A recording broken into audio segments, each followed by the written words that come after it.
قربك عند حلول الحديث الأمامي يا رب.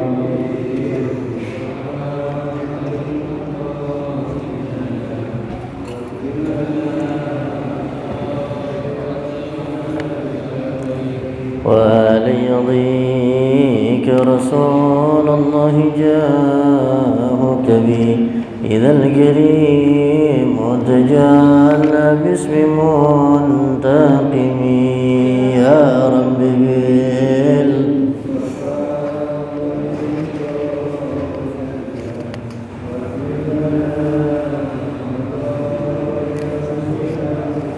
يا نفس لا تقنتي من ذلة عظمات إن الكبائر في الغفران كالأمم يا رب بالمصطفى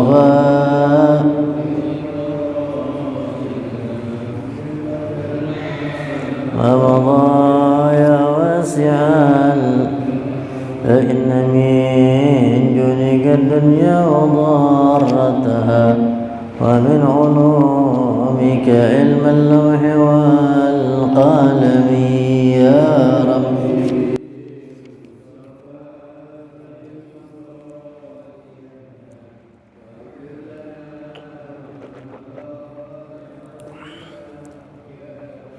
لأن رحمة ربه يقسمها تأتي على حسب العصيان في القسم يا رب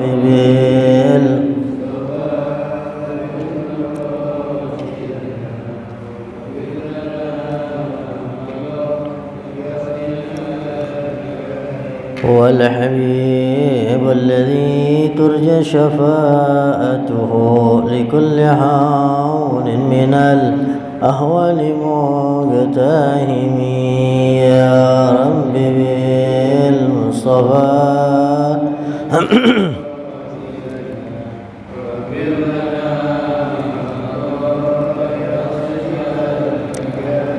هو الحبيب الذي ترجى شفاعته لكل حول من الأهوال مقتهم يا رب.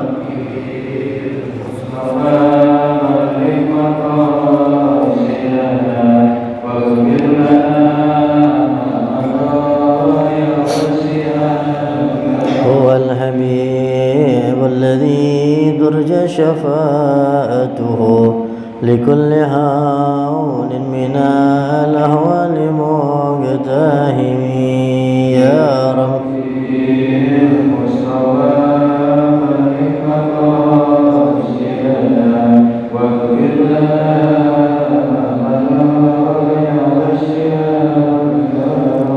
واغفر إلهي لكل المسلمين بما يتلوه في المسجد الأقصى وفي الهرم يا رب.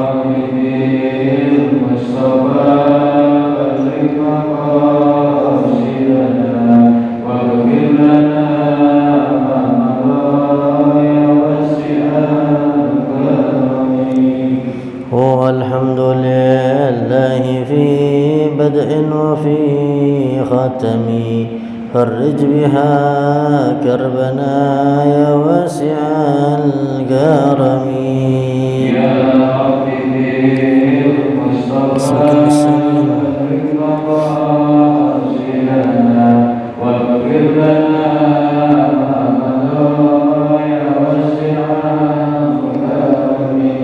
مولاي صل وسلم دائما عبدا على حبيبك خير الخلق كلهم يا رب.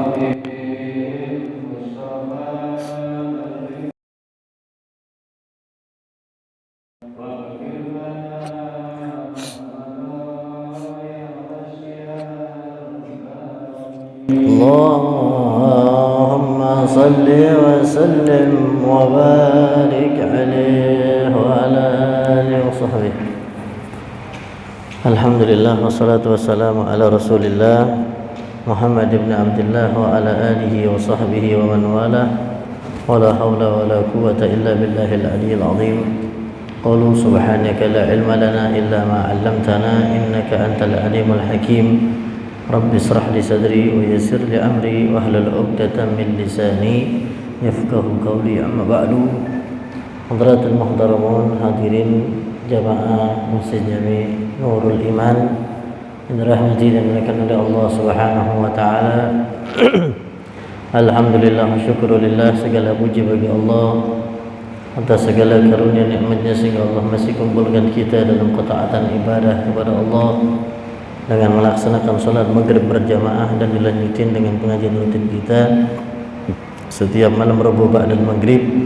Mudah-mudahan apa yang menjadi niat dan hajat kita diijabah oleh Allah Subhanahu wa taala, dimudahkan segala urusan kita, diberikan keberkahan dunia wal akhirah. Amin ya Allah ya rabbal alamin. Salawat serta salam selalu kita sampaikan dan sanjungkan tercurahkan kepada baginda Nabi besar kita Muhammad sallallahu alaihi wasallam, atas keluarga, sahabat dan juga para pengikutnya ila yaumil qiyamah. Alhamdulillah, di malam Rabu ini kita sudah masuk di bulan Rabiul Awal, ya, walaupun masih di awal-awal bulan Rabiul Awal, yang insya Allah nanti malam Selasa depan bertepatan dengan 12 Rabiul Awal, walaupun pemerintah mundur katanya, ya. Iya, kalau lihat tanggalnya ya 12 Rabiul Awal itu hari apa? Malam Selasa ya. Cuman tetap katanya di sini mengadain malam Rabu ya, Pak Haji ya. Alhamdulillah. Ya, mudah-mudahan kita semua dapat berkahnya, bisa menghadirinya, dan insya Allah yakinkan dengan memuliakan Nabi Muhammad pasti ada athar, ada fadilah yang pasti kita rasakan baik di dunia apalagi nanti di akhirat. Dan saya rasakan, nah, salah satu yang sudah saya jalani keistiqomahan al-fajir di setiap masuk bulan Maulid, saya selalu tabarrukan, mencari keberkahan dengan baca Maulid gitu. Jadi kita nggak baca kitab dulu, kita baca Maulid ya, walaupun dengan singkat ya, cuman kita yakin insya Allah dengan pembacaan Maulid ini keistiqomahan kita selalu dijaga oleh Allah ya.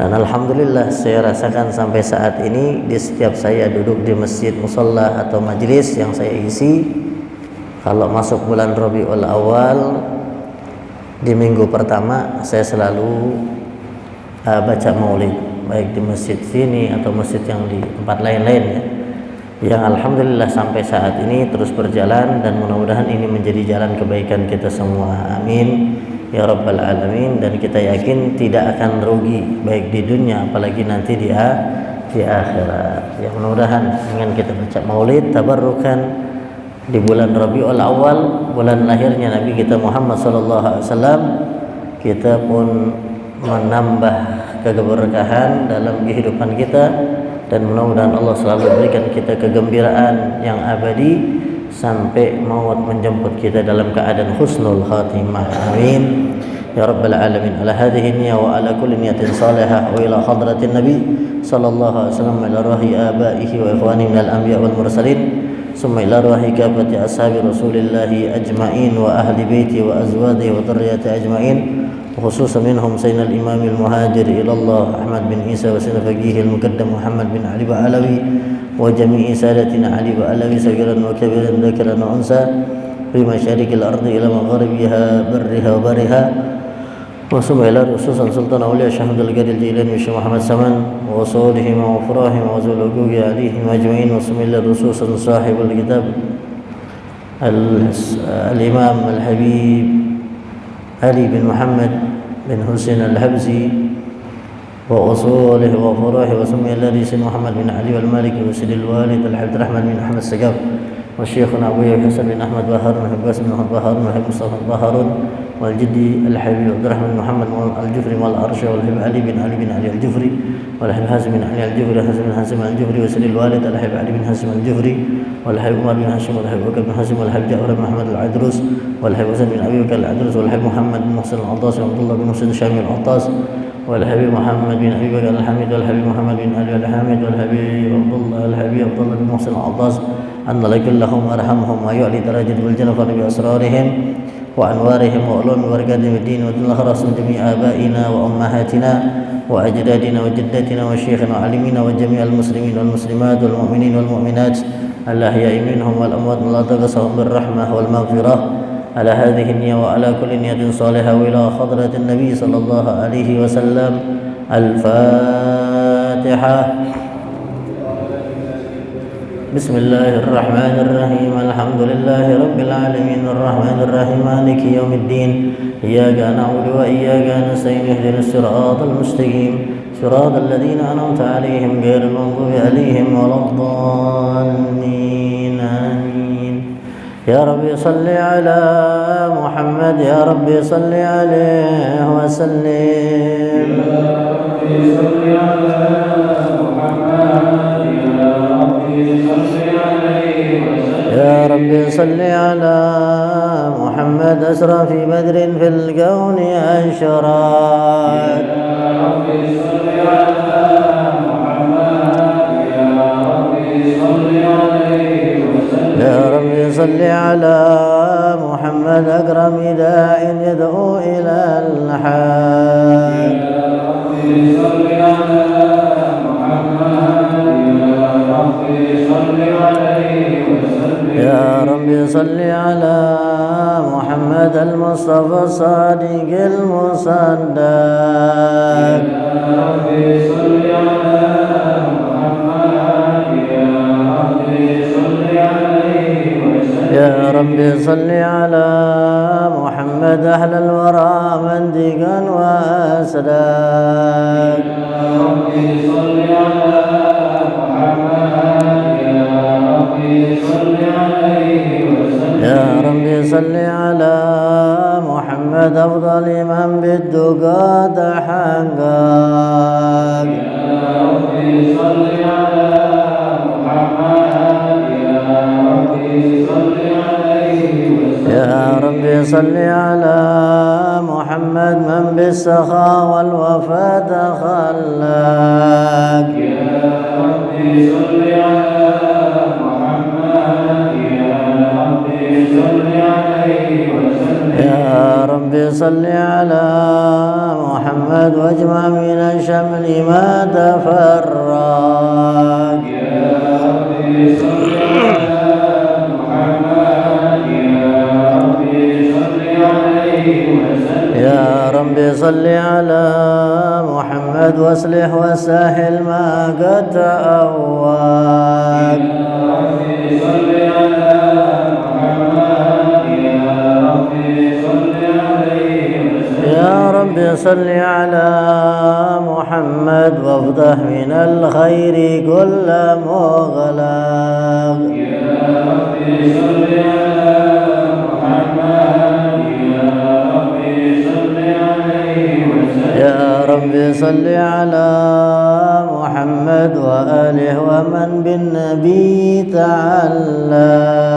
يا رب صل على محمد يا رب صل عليه وسلم. يا رب صل على محمد وآله ومن للحبيب يعشاق. يا رب صل على محمد يا رب صل عليه وسلم. يا رب صل على محمد ومن بحبل النبي توسل.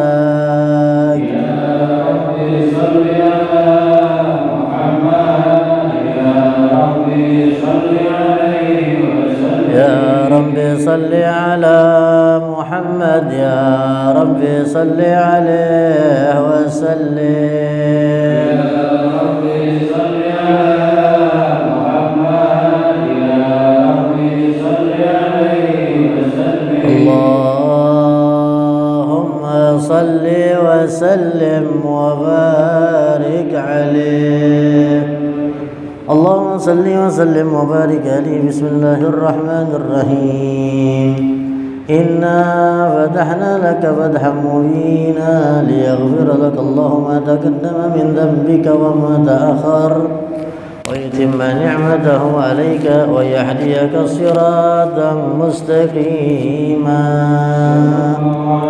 وينصرك الله نصرا عزيزا. لقد جاءكم رسول من أنفسكم عزيز عليه ما عنتم حريص عليكم بالمؤمنين رؤوف رحيم.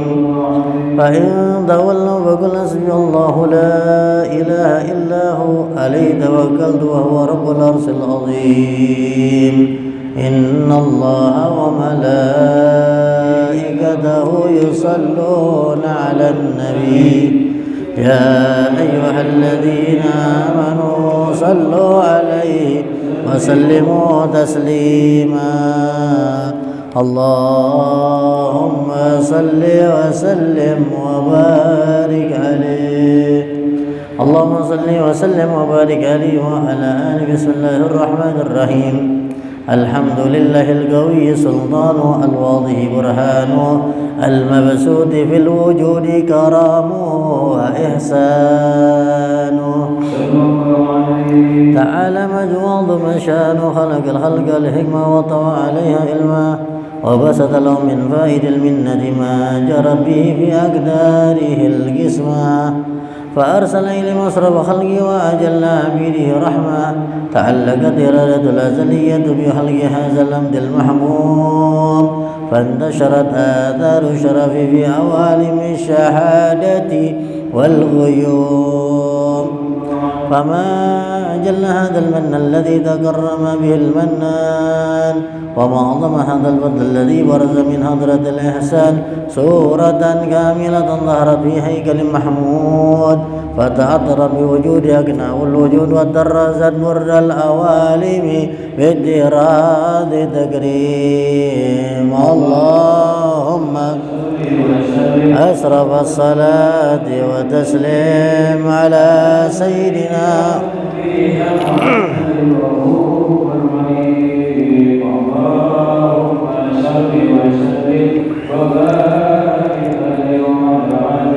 اللهم صل وسلم وبارك عليه وعلى آله. وأشهد أن لا إله إلا الله وحده لا شريك له شهادة يغرب بها اللسان أما تضمنه الجنان من التصديق بها والإذعان. تثبت بها في الصدور من الإيمان كوائد وتلو أهل اليقين من سر ذلك الإذعان وتصديق شواهده. وأشهد أن سيدنا محمدا عبد الصادق في قوله وفعله والمبلغ عن الله ما أمره بتبليغه لخلقه من فرده ونفله. عبد أرسله الله للعالمين بصيرا ونظيرا فبلغ الرسالة وأدى الأمانة وهدى الله به من الأمة بشرا كثيرا. فكان في ظلمة الجهل للمستبشرين سراجا وقمرا منيرا. وما أعظمها من منة تكرم الله بها على البشر وما أوسعها من نعمة انتشر سرها في البحر والبر. اللهم صل وسلم بأجل الصلوات وأجمعها وأزكى التحية وأوسائها على هذا العبد الذي وفى بحق العبودية وبرز فيها في خلعة الكمال وقام بحق الربوبية في مواطن الخدمة لله وأقبل عليه غاية الإقبال. صلاة يتصل بها روح المصلي عليه به فينبسط في قلبه نور سر تألق به وحبه ويكتب بها بعناية الله في حزبه وعلى آله وصحبه الذين ارتقوا شهوة المجد بقربه وتفيأوا ظلال الصرف الأصل بود وحبه ما أطر الأكوان بنصر ذكراهم نسيم. اللهم صل وسلم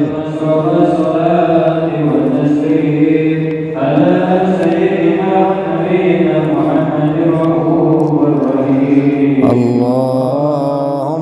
صل وسلم اللهم صل وسلم وبارك عليه وعلى آله. فحين قرب أوان وضع هذا الحبيب أعلنت السماوات والأرضون ومن فيهن بالترهيب وأمطار الجود إلهي على أهل الوجود تسد وألسنة الملائكة بالتبشير للعالمين تأيد. سبحان الله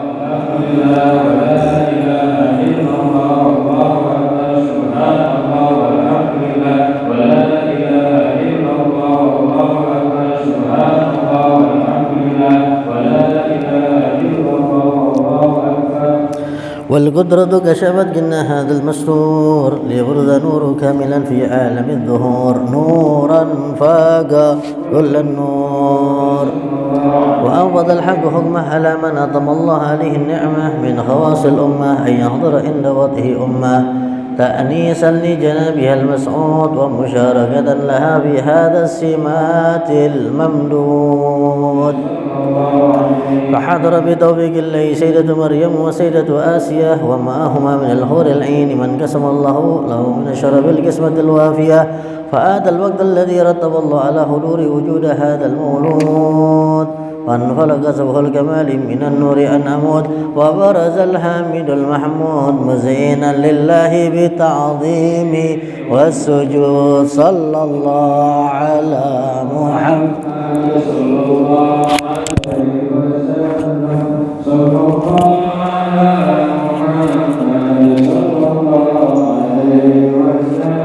يا نبي سلام عليك يا رسول سلام عليك يا حبيب سلام عليك صلوات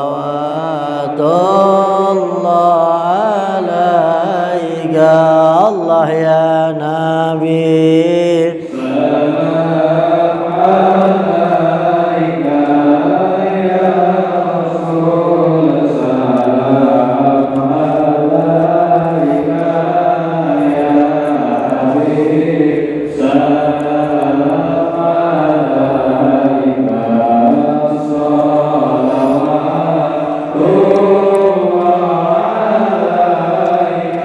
أشرق الكون بتيحاجا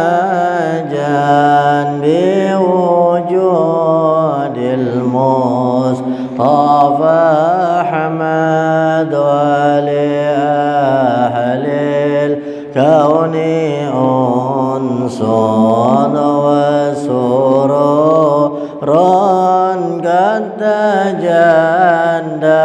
الله يا نبي سلام عليك يا رسول سلام عليك يا حبيب سلام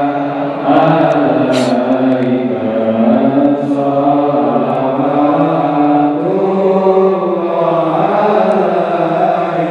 اضربوا يحلى المساني وهذر اليمن غرد واستديوا بجمال هقابي الحسن تفرد. الله يا نبي يا رسول سلام عليك يا حبيب سلام عليك صلوات عليك. ولنا البشرى بسعد مستمر ليس ينفد حيث أوتينا طاعا جمع الفخر المؤبد الله يا نبي سلام عليك يا رسول سلام عليك يا حبيب سلام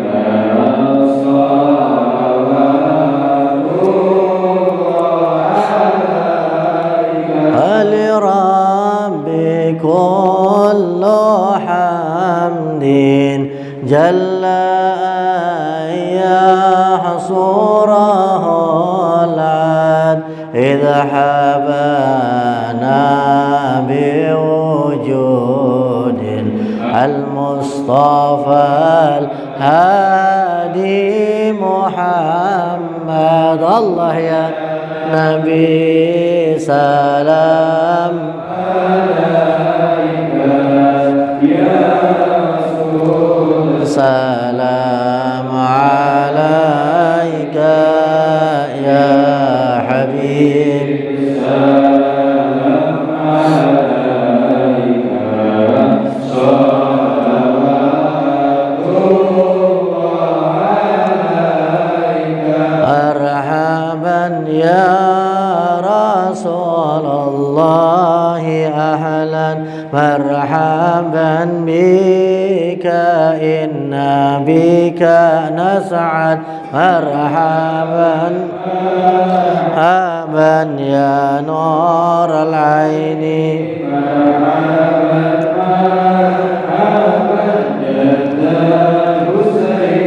مرحبا وبجاهه يا إلهي مرحبا جود وبلغ كل مقصد مرحبا يا نور العين مرحبا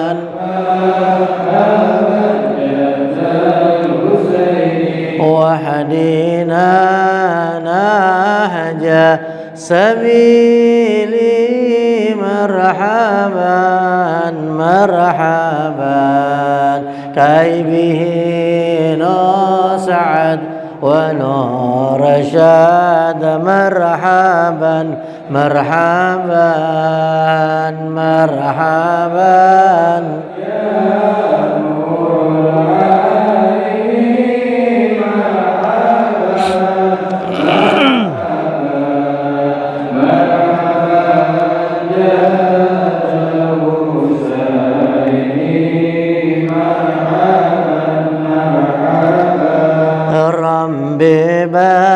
بلغنا بجاهي مرحبا مرحبا في جواري خير مقعد مرحبا مرحبا مرحبا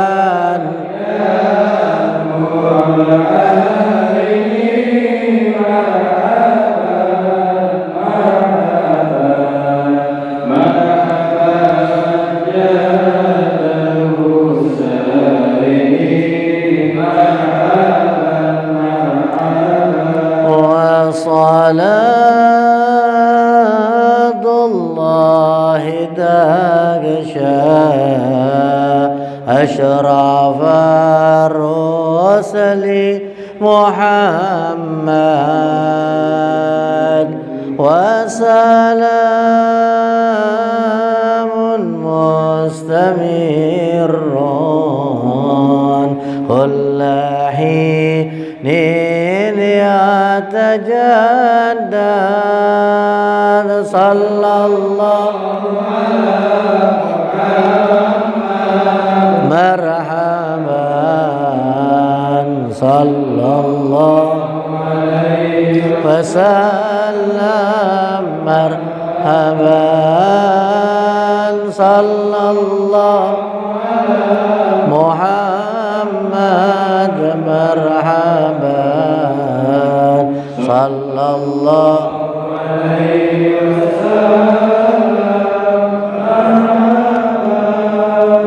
اللهم صل وسلم وبارك عليه وعلى آله على هذه النية وعلى كل نية صالحة وإلى حضرة النبي صلى الله عليه وسلم. الفاتحة.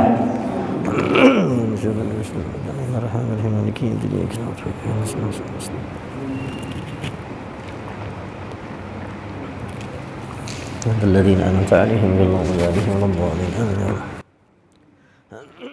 Alhamdulillah, baru saja sama-sama kita membaca dan mendengarkan sejarah Maulidin Nabi sallallahu alaihi wasallam yang kita harapkan mudah-mudahan menjadi wasilah kita mendapatkan sahabat usmahnya nanti di yaumil qiyamah. Amin ya Allah ya rabbal alamin. Alhamdulillah, masih ada 10 menit sedikit tentang Maulidin Nabi sallallahu alaihi wasallam.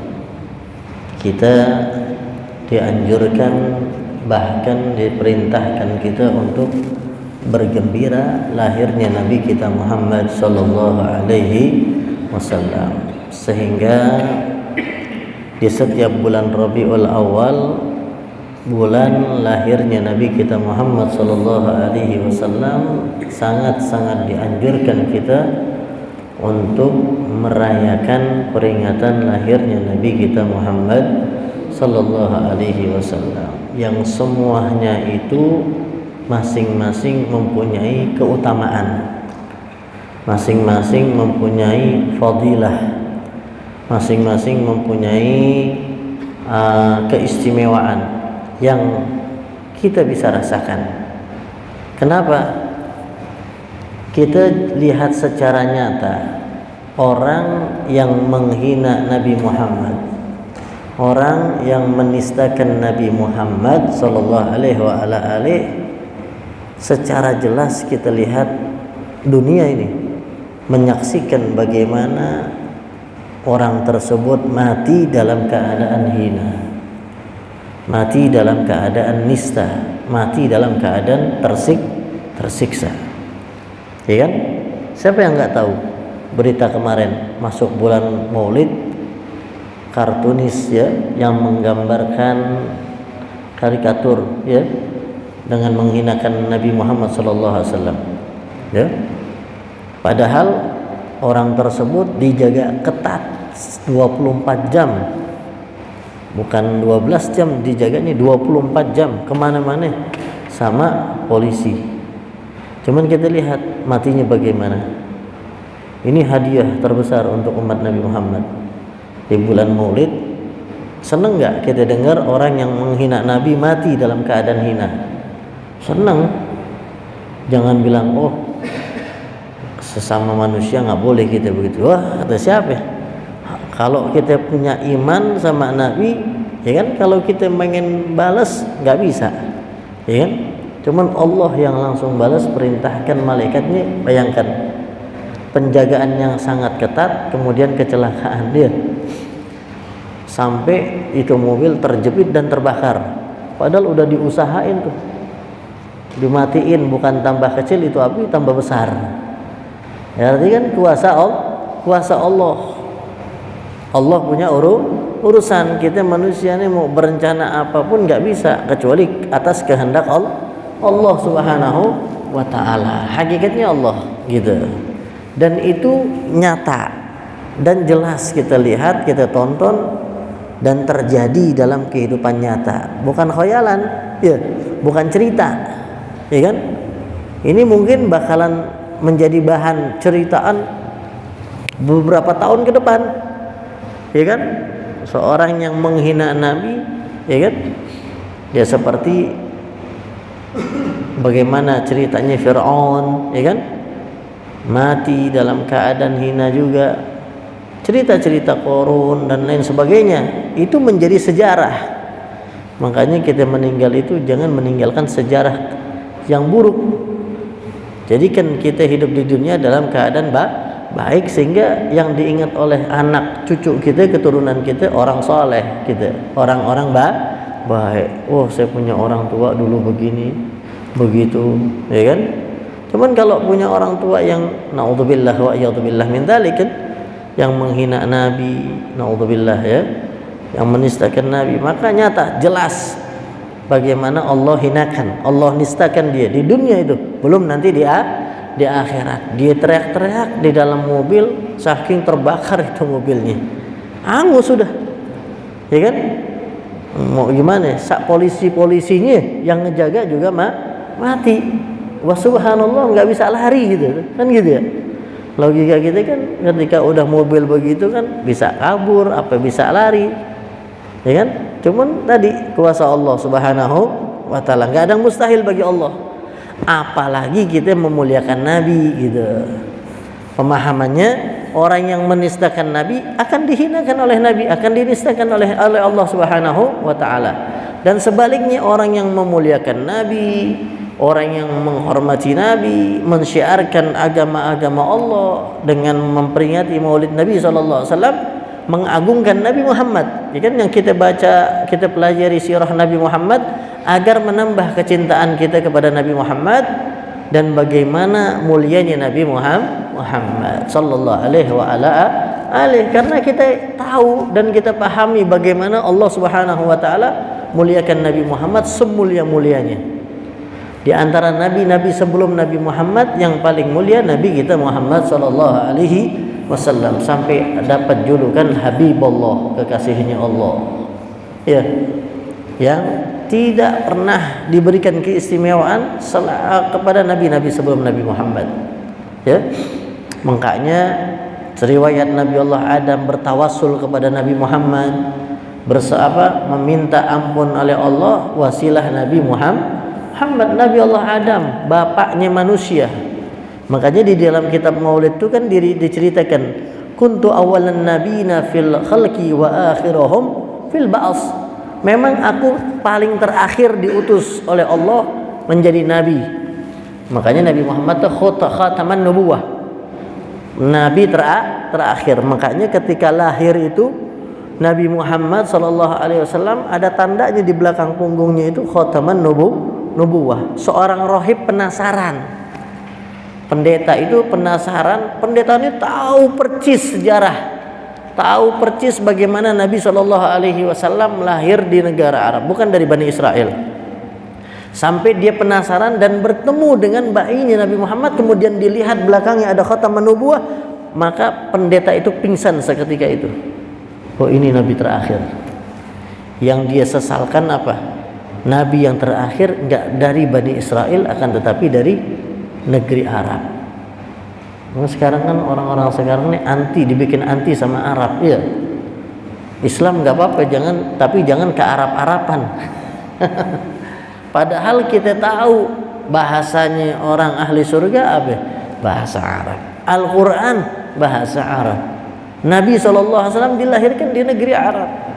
Hadis semua bahasanya Nabi bahasa Arab. Kita nggak bisa lepas, ya kan? Nggak bisa lepas. Haji kita kemana kalau nggak ke Arab? Pondok Gede gitu. Ya, Mekah. Ya, artinya nggak bisa dihilangkan Islam itu dengan Arabnya gitu. Karena apa? Nabi terakhir Nabi Muhammad itu dilahirkan di negeri Arab. Nah, itu yang sangat-sangat seorang rahib itu kaget gitu. Oh, ternyata benar apa yang diriwayatkan, apa yang diceritakan, dan dia pahami, oh, ini Nabi terakhir, Nabi kita Muhammad sallallahu alaihi wasallam. Di dalam hadis, di dalam kitab Maulid itu dikatakan kuntu awalan nabiyyin. Jadi sebelum ada Nabi Allah Adam, Allah sudah ciptakan nur Nabi Muhammad sallallahu alaihi wasallam. Memang aku terakhir diutus oleh Allah, cuman yang pertama Allah ciptakan adalah aku, kata Nabi Muhammad. Nurnya Nabi Muhammad sallallahu alaihi wasallam. Jadi wajar kalau kita memuliakan Nabi Muhammad, mengagungkan Nabi Muhammad. Kita aja dimuliakan oleh Allah disebabkan apa? Bersandar kepada Nabi Muhammad. Kita dijadikan oleh Allah sebagai sebaik-baiknya umat di antara umat Nabi sebelum-sebelumnya. Dengan sebab apa kita dijadikan umat yang terbaik? tidak lain karena Nabi Muhammad. Karena kita sebagai umatnya Nabi Muhammad sehingga diberikan khususiyah. Ya. Makanya ada kitab Khasa'is Ummatul Muhammadiyah, kekhususan yang diberikan oleh Allah kepada umat Nabi Muhammad. Umurnya nggak ada yang panjang di dunia, cuman amal ibadahnya bisa mengalahkan umat-umat Nabi sebelumnya. Itu ibadahnya. Termasuk selawat yang kita baca kepada Nabi kita Muhammad SAW. Terakhir, ada satu syair dikatakan oleh ulama, seorang ulama, adimis salata ala Nabi Muhammad faqabuluha hatman bighairi taraddud a'maluna bainal qabuli wa raddiha illa salata ala Nabi Muhammad. Kata di dalam satu syair dikatakan adimis salata ala Nabi Muhammad, senantiasalah kalian untuk bersalawat kepada Nabi Muhammad. Makanya amalan yang paling ringan, amalan yang tidak ada efek sampingnya, kalau kita mau baca bacaan lagi bengong, lagi ada masalah, lagi ada ujian dari Allah, misalkan apapun kita kehidupan di dunia pasti ada aja ujian, cobaan, masalah dan lain sebagainya. Kuncinya apa? Kalau udah mentok, banyakin baca salawat, terutama di malam Jumat udah duduk di atas sejadah, udah salawat Allahumma shalli ala Muhammad, Allahumma shalli ala Muhammad, berapapun jumlahnya bebas, niatkan, karena salawat ini nih paling cepat menjadi wasilah agar Allah mudahkan segala urusan kita, urusan duniawi apalagi urusan akhirat. Ya, kenapa dikatakan senantiasalah kalian untuk selalu bersalawat kepada Nabi Muhammad, faqabulu hatman bighairi taraddud, karena salawat itu diterima Allah tanpa lagi ditolak, langsung diterima oleh Allah Subhanahu wa taala. Kenapa kok bisa langsung ya diterima oleh Allah? Ayat yang sering kita baca, innallaha wa malaikatahu yusalluna 'alan nabi ya ayyuhalladzina amanu sallu alaihi wa sallimu taslima. Ternyata ayat ini Allah turunkan di bulan Rabiul Awal, hadiah untuk Nabi Muhammad. Allah mengatakan sesungguhnya Allah dan para malaikat itu yusallun, menggunakan fi'lul mudhari' yang artinya sedang dikerjakan dan senantiasa terus dikerjakan oleh Allah dan para malaikatnya. Apa? Yusalluna 'alan nabi, bersalawat kepada Nabi Muhammad. Bayangkan Allah dan para malaikatnya itu dari awal penciptaannya sampai hari kiamat nggak pernah berhenti baca salawat kepada Nabi Muhammad. Apalagi kita sebagai umatnya, sebagai hambanya Allah, lebih-lebih. Makanya nggak pernah satu perintah yang Allah berikan kepada orang-orang yang beriman itu kecuali salawat Allah mengerjakan. Kan sering kita mendengar Allah merintahkan kita sholat, Allah sendiri nggak sholat. Allah perintahkan kita puasa, Allah sendiri nggak puasa. Allah perintahkan kita zakat, Allah sendiri nggak zakat. Allah perintahkan haji, Allah sendiri kita nggak. Cuman ketika ya ayyuhalladzina amanu sallu alaihi wasallimu taslima, itu kan kalimat perintah, wahai orang-orang yang beriman, selawatlah kalian kepada Nabi Muhammad. Nah, sebelum ayat tersebut Allah menjelaskan bahwa Allah dan para malaikatnya bersalawat kepada Nabi Muhammad sallallahu alaihi wa ala alihi. Nah, wa qabuluha hatman bighairi taraddud a'maluna bainal qabuli wa raddiha. Amal ibadah kita yang wajib ataupun yang sunnah yang kita kerjakan hari-hari itu bisa diterima, bisa kagak. Kalau syaratnya enggak tercukupi, kalau rukunnya kurang, ditolak sama Allah. Kalau ibadah kita bukan karena Allah, ditolak sama Allah. Ya kan? Kalau salat sunnah kita ada yang kurang, enggak sah salat sunnah kita, salat wajib dan lain sebagainya. Ketika ada sesuatu yang rusak ibadah kita, ditolak sama Allah. Illa salata ala Nabi Muhammad, kecuali salawat kepada Nabi Muhammad, maka diterimanya oleh Allah Subhanahu wa taala. Mudah-mudahan dengan baca Maulid ini dan memperingati lahirnya Nabi Muhammad SAW, mudah-mudahan kita termasuk orang-orang yang mendapatkan kemuliaan dari Allah, wasilah Nabi kita Muhammad sallallahu alaihi wasallam, dan Allah berikan selalu keistiqomahan untuk berselawat kepada Nabi Muhammad yang menjadi wasilah kita didekatkannya oleh Allah kepada Nabi Muhammad sallallahu alaihi wasallam. Ala hadhihi niyyah wa ala kulli niyatin salihah wa ila hadratin Nabi sallallahu alaihi wasallam. Al-Fatihah. Bismillahirrahmanirrahim. Alhamdulillahirabbil alamin. Ar-Rahmanir Rahim. Maliki yaumiddin. Iyyaka na'budu wa iyyaka nasta'in. Ihdinas siratal mustaqim. صراط الذين أنعمت عليهم غير المغضوب عليهم ولا الضالين آمين. ربنا تقبل منا إنك أنت السميع العليم وتب علينا إنك أنت التواب الرحيم. سبحانك اللهم وبحمدك أشهد أن لا إله إلا أنت وأستغفرك وأتوب إليك. سبحانك اللهم تحية يا سلام وآخر دعواهم الحمد لله رب العالمين. ثم السلام عليكم ورحمة الله وبركاته.